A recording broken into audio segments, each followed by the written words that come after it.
It was broad daylight, a quiet April morning in the heart of London. A woman approaches her front door, her hands full of mail. She barely has time to put the key in the lock before a sudden force presses against her back, and within seconds, a single, fatal shot echoes through the street. Just like that, Jill Dando, one of Britain's most beloved television presenters, was gone. Jill was the face of the BBC. She was the warm, inviting presence that millions of viewers trusted. She brought criminals to justice on Crime Watch, she took us on adventures through her travel programs, and she read the news with professionalism and poise. But on April 26, 1999, her own story became a crime that would baffle the nation for decades. Today, we're revisiting the tragic murder of Jill Dando, the flawed investigation that followed, and the chilling theories that still haunt this case. Part 1, The Victim. Jill Wendy Dando was born on November 9, 1961, in Weston-super-Mare, a coastal town in Somerset, England. From a young age, she was known for her intelligence, charisma, and ambition. She pursued a career in journalism, working her way up from a local newspaper reporter to one of the most prominent faces in British television. By the late 1990s, she was one of the BBC's most recognizable personalities, winning BBC Personality of the Year in 1997. She was loved by her colleagues, admired by viewers, and had a reputation for kindness and professionalism. Despite her public persona, Jill was a private person. She had been engaged to Alan Farthing, a well-known gynecologist, and the couple was planning their wedding. She had recently moved out of her house in Fulham to live with Alan in Chiswick but still visited her old home occasionally to collect mail. It was during one of these visits that she met her untimely fate. Part 2, The Murder. The attack happened just outside Jill's home at 29, Gowan Avenue, Fulham, London. It was around 11:30 a.m. when she arrived, unaware that she was being watched. The killer was precise, efficient. A single gunshot to the head. One bullet. No hesitation. No struggle. No witnesses. It was an execution. 14 minutes passed before a neighbor discovered Jill's lifeless body slumped at her doorstep.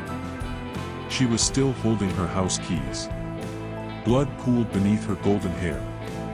An ambulance rushed her to Charing Cross Hospital, but it was too late.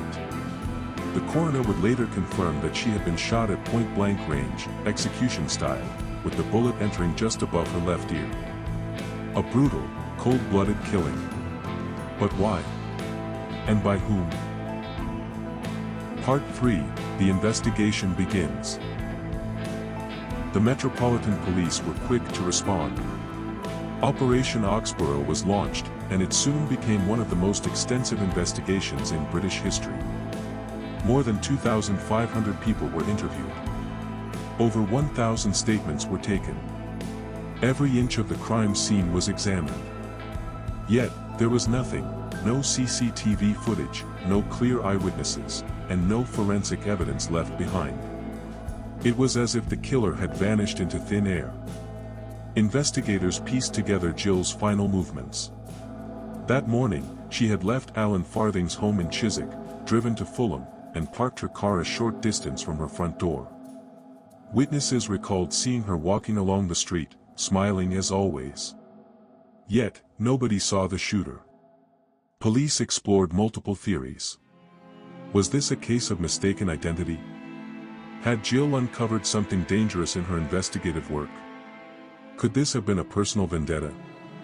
Every possibility was explored, and yet, each one seemed to lead to a dead end. Part 4, The Suspects. Months passed, and the public grew restless. Pressure mounted on the police to deliver answers. Eventually, a suspect emerged, a man named Barry George. He lived just half a mile from Jill's home and had a troubling past. A loner. A man with a history of stalking women. He had previously been caught impersonating professionals, including police officers.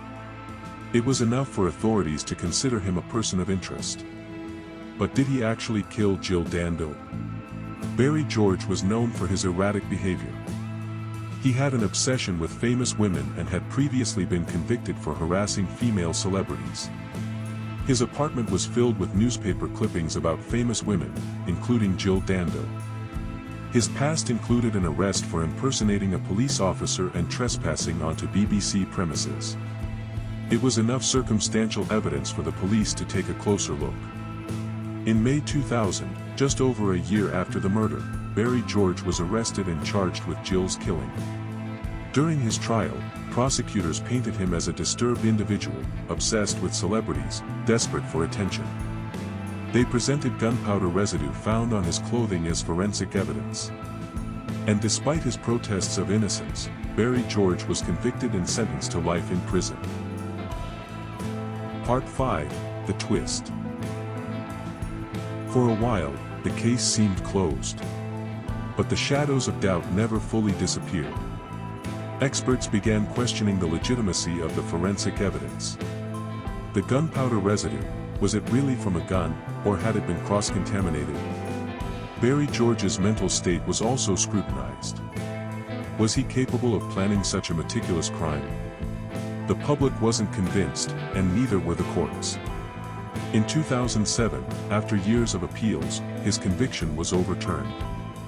A retrial followed in 2008, and this time, the jury reached a different verdict. Not guilty. Barry George was acquitted, and the case of Jill Dando's murder was once again wide open. Part 6: Theories and Mysteries. With Barry George ruled out, the question remained: who killed Jill Dando? And why? One of the most chilling theories suggests that her murder was a professional hit. The manner of execution, the clean getaway, and the lack of evidence all pointed to an assassin. But who would want Jill Dando dead? Another theory takes us beyond Britain's borders. In the months leading up to her death, Jill had publicly supported NATO's intervention in Kosovo. She had even presented an appeal for Kosovar Albanian refugees. Could this have provoked Serbian extremists to target her as retaliation for NATO's bombing of Serbia? Some intelligence sources suggested that a professional assassin had been dispatched to silence her. But again, there was no solid proof. There was also speculation that a disgruntled criminal, exposed by Crime Watch, had sought revenge. Had Jill unknowingly put herself in the crosshairs of a dangerous offender? The show had helped solve countless crimes. Had one of those cases come back to haunt her? And then, there was the theory of the obsessed stalker. Jill was a household name. She had many admirers. Had one of them become dangerously fixated on her? The lack of forensic evidence, however, made this theory difficult to prove. Part 7: The Unsolved Case. Years have passed, but the murder of Jill Dando remains an enigma. One of Britain's greatest unsolved mysteries. The case file is still open. The killer has never been identified. No one has ever been brought to justice. As we look back on this tragedy, we are left with haunting questions. Who fired that fatal shot? Was it a lone gunman or a hired assassin? Was Jill's murder planned, or was it the act of a deranged individual? And above all, will we ever know the truth? Now, I want to hear from you. What do you think happened to Jill Dando? Do you believe any of these theories hold weight? Or is there another possibility that remains hidden in the shadows? If you found this deep dive into Jill Dando's murder fascinating, don't forget to hit that like button and subscribe to the channel. We have many more unsolved mysteries to uncover, and your support helps us bring you more content like this. Thank you for watching. Until next time, stay curious, stay safe, and remember, the truth is always out there, waiting to be discovered.